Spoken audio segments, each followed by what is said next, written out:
ज्या सरकारनं कलम 370 हटवलं, ज्यांनी राम मंदिराचा दशकांचा प्रश्न मार्गी लावला आणि ज्यांनी ट्रिपल तलाक सारखा धाडसी कायदा एका रात्रीत अंमलात आणला, त्याच मोदी सरकारचं एक असं विधेयक जे संसदेत 2023 मध्येच विक्रमी बहुमतानं मंजूर झालंय, त्याच्या अंमलबजावणीची अधिसूचना देखील रात्रीतून निघाली. पण आज पुन्हा नव्याने हे विधेयक मोदी सरकारला संसदेत का आणावं लागलंय?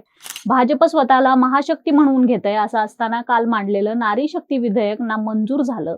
मोदी सरकारचा विरोधकांना बदनाम करण्यासाठीचा हा एक सापळा होता की मोदींना महिला आरक्षणाआडून जो अजेंडा रेटायचा होता त्यात त्यांना अपयश आलंय. हे सगळं समजून घेऊया या व्हिडिओच्या माध्यमातून. नमस्कार, मी अनुजा आणि तुम्ही पाहताय कार्यारंभ. मुळात हे नारी शक्ती वंदन विधेयक नेमकं काय आहे हे समजून घेणं गरजेचं आहे. सोप्या भाषेत सांगायचं तर हे विधेयक म्हणजे लोकसभा आणि राज्यांच्या विधानसभांमध्ये महिलांना 33% आरक्षण देणारा कायदा आहे. म्हणजेच संसदेतील दर 3 खासदारांमागे एक महिला खासदार असेल. गेल्या 30 वर्षांपासून प्रलंबित असलेला हा प्रश्न मोदी सरकारने 2023 मध्ये एका विशेष अधिवेशनात मंजूर करून घेतला. त्यासाठी विरोधी पक्षांनी देखील सहकार्य केलं, पण यात सरकारने एक मोठी अट घातली होती. हे आरक्षण महिलांना तेव्हाच मिळेल जेव्हा देशात नवीन जनगणना होईल आणि त्यानंतर मतदारसंघांची पुनर्रचना म्हणजेच डिलिमिटेशन होईल. हीच ती मेख आहे जिथे हा कायदा सध्या अडकून पडलाय. महिला आरक्षण विधेयकात अडसर ठरलेली प्रमुख 5 कारणं कोणती ते आपण आता पाहूयात. पहिलं कारण आहे जनगणनेची साखळी. विधेयकात स्पष्ट लिहिलंय की आरक्षण लागू करण्यापूर्वी जनगणना होईल. 2011 नंतर 2021 ची वेळ कोरोनात निघून गेली आणि आता 2025-26 मध्ये जनगणना अपेक्षित आहे. जोपर्यंत हे आकडे अधिकृतपणे येत नाहीत तोपर्यंत हे आरक्षण केवळ कागदावरच राहील. दुसरं आणि सर्वात महत्वाचं तांत्रिक कारण म्हणजे 2026 ची कायदेशीर डेडलाईन. संविधानातील 84व्या दुरुस्तीनुसार 2026 सालापर्यंत मतदारसंघाच्या सीमेत कोणताही बदल करण्यास बंदी आहे. म्हणजे जनगणना या आधी देखील कधीही झाली असती तरी 2026 पूर्वी हे आरक्षण लागू करणं सरकारला कायद्याने शक्य नव्हतं. आता सरकार या आरक्षणाला लागू करण्यात जी घाई करतंय किंवा मतदारसंघाच्या पुनर्रचनेची जी घाई केली जातीये त्याला राज ठाकरेंनी याच तांत्रिक पेचाला अनुसरून सत्तेच्या सोयीचं राजकारण म्हणलंय. तिसरं कारण म्हणजे दक्षिण भारत आणि महाराष्ट्राला वाटणारी प्रादेशिक असमतोलाची भीती. म्हणजेच हा उत्तर भारत आणि दक्षिण भारत वाद सरकारला इतका तीव्र असेल याचा अंदाज आला नसेल का? पुनर्रचना झाल्यास लोकसभेच्या जागा 543 वरून थेट 850 वर जाऊ शकतात. यामुळे लोकसंख्या नियंत्रण करणाऱ्या प्रगत राज्यांच्या ज्या जागा आहेत त्यांचा टक्का घसरून हिंदी पट्ट्याचं वर्चस्व वाढणार आहे अशी भीती दक्षिणेकडील सर्वच राज्यांना आहे. म्हणजेच मतदारसंघ पुनर्रचनेनंतर हिंदी भाषिक लोकांचा देशाच्या राजकारणावर दबदबा राहील. कारण त्या राज्यांनी लोकसंख्या नियंत्रणात ठेवली नाही. त्यातूनच प्रश्न हाच विचारला जातोय की लोकसंख्या नियंत्रणात ठेवणं ही त्या राज्यांची चूक आहे का? चौथं कारण म्हणजे ओबीसी कोट्याचं वादळ. आरक्षणामध्ये ओबीसी महिलांना स्वतंत्र वाटा मिळावा ही मागणी मान्य करणं किंवा नाकारणं दोन्ही सरकारसाठी राजकीय दृष्ट्या महागात पडणार आहे.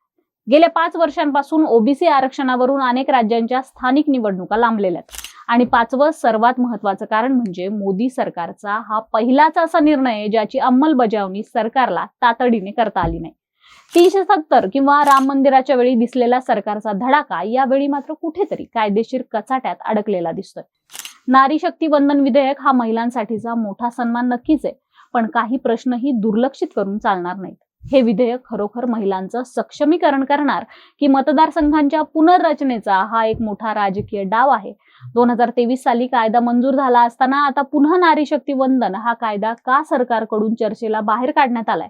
विरोधक कसे महिला आरक्षण आणि सबलीकरणाचा विरोध करतायत हे दाखवून मतं मिळवणं आणि विरोधक सरकारच्या बाजूने बोलले तर लोकसभेच्या जागा वाढवून आपल्या मनाप्रमाणे करणं म्हणजे पट भी मेरी और चित भी मेरी असा एकंदरीत मोदी सरकारचा हेतू असल्याचा आरोप होतोय.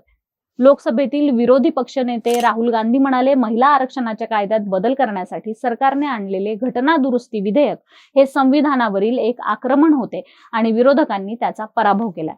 या विधेयकाचा उद्देश महिलांना आरक्षण देणे हा नव्हता तर भारताची निवडणूक रचना बदलण्याचा प्रयत्न होता असा आरोप त्यांनी केलाय.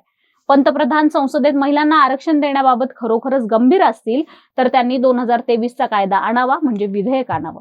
विरोधक त्याला बिनशर्त पाठिंबा देतील असंही राहुल यांनी नमूद केलंय. घटना दुरुस्ती विधेयक बारगळले आहे. संविधानाला खिळखिळे करण्यासाठी त्यांनी महिलांच्या नावाखाली एका घटनाबाह्य युक्तीचा वापर केला होता असं ते म्हणाले. ज्या पद्धतीने सरकारने या विधेयकाचा संबंध मतदारसंघ फेररचनेशी जोडण्याचा प्रयत्न केलाय ते कदापि स्वीकार्य ठरू शकत नाही असं काँग्रेसच्या सरचिटणीस प्रियंका गांधी वद्रा यांनी म्हटलंय. याच विधेयकावर बोलताना राज ठाकरे यांनी फेसबुक पोस्ट लिहिली आहे. त्यात ते म्हणतात, महिला आरक्षणाच्या गोंडस नावाखाली स्वतःकडे सत्तेचा अमरपट्टा राहील याचीच ही तरतूद आहे. राज ठाकरेंचा इशारा थेट मतदारसंघ पुनर्रचना या प्रक्रियेवर आहे. त्यांना भीती आहे की जर लोकसंख्येनुसार मतदारसंघांच्या जागा वाढवल्या गेल्या तर उत्तर भारतातील राज्यांच्या जागा मोठ्या प्रमाणात वाढतील आणि महाराष्ट्र किंवा दक्षिण भारतासारख्या राज्यांचं संसदेतील राजकीय वजन कमी होईल.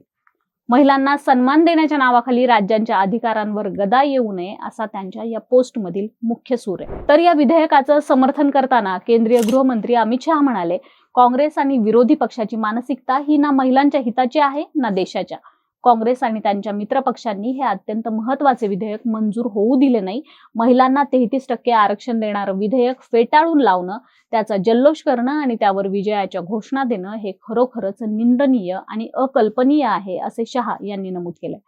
काँग्रेस, तृणमूल काँग्रेस, डीएमके आणि समाजवादी पक्षाने नारी शक्ती वंदन अधिनियम हे अत्यंत महत्वाचे घटना दुरुस्ती विधेयक मंजूर होऊ दिले नाही. आता देशातील महिलांना लोकसभा आणि राज्यांच्या विधानसभांमध्ये 33% आरक्षण मिळणार नाही. खरं तर हा त्यांचा हक्क होता. काँग्रेस आणि त्यांच्या मित्रपक्षांनी असं पहिल्यांदाच केलेलं नाही. त्यांची मानसिकता ही ना महिलांच्या हिताची आहे ना देशाच्या असं शहांनी परत म्हटलंय. नारी शक्तीचा झालेला अपमान दूरवर पोहोचेल आणि त्याचे परिणाम त्यांना भोगावे लागतील असं देखील शहा म्हणाले. बाकी महिला आरक्षण विषयावर तुमचं मत आम्हाला कमेंट करून नक्की सांगा. कार्यारंभवर नवे असाल तर सबस्क्राईब करा. कार्यारंभ डिजिटल या फेसबुक आणि इन्स्टा पेजला फॉलो करा. धन्यवाद.